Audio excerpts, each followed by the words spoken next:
There's a thing about taking a rest that a lot of times we forget about: donning and doffing armor. This is a dumb mechanic. It's not a dumb mechanic. It's just a mechanic we don't care about because when you take a long rest, you can't rest in your armor. Otherwise, you don't get the benefits of a long rest. This is important, something to consider. If you have someone at watch and an encounter begins, the people that wear armor are going to not have armor on.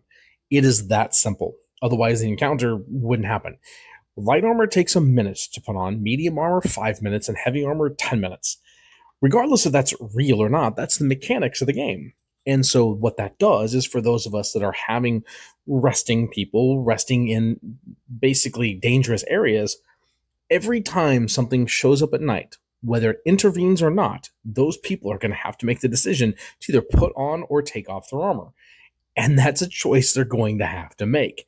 And so the encounter may not begin right away. It may be sounds, it may be things that are around there, it may be something that doesn't even happen. And it's obnoxious, which is kind of one of the reasons we hand wave this encounter. However, as a dungeon master, it allows you to let the people that don't wear armor or have unarmored defense be able to shine.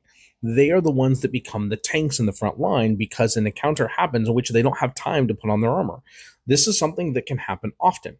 Now, Tiny Liamon's tiny hut always messes with this because now something happens. It doesn't mean the encounter doesn't happen. Something shows up outside. The players may want to engage with that, so they may put on their armor, taking time.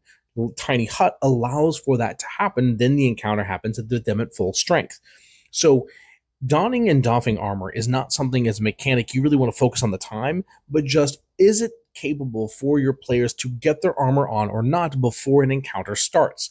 This goes into the exploration side, which with Dungeons and Dragons was originally encountered, where random encounters in dangerous environments were a thing. Donning and doffing armor may not be a thing at all in your campaign whatsoever. It is in mine because when you're walking around town, you don't wear your plate armor. You don't wear your armor very often in town. It's considered frowned upon, especially where you're in the rich areas. That's where bandits like to exist. So, food for thought. Great for thematic play, great for being able to build lore, and great for putting your players in situations where their AC may be reduced because of the story. It's not removing something the player thinks they should have because they're not going into combat.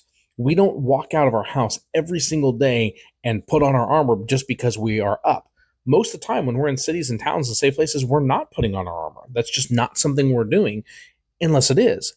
And why would that be? Why would your city be so dangerous that armor needs to be worn at all time? Food for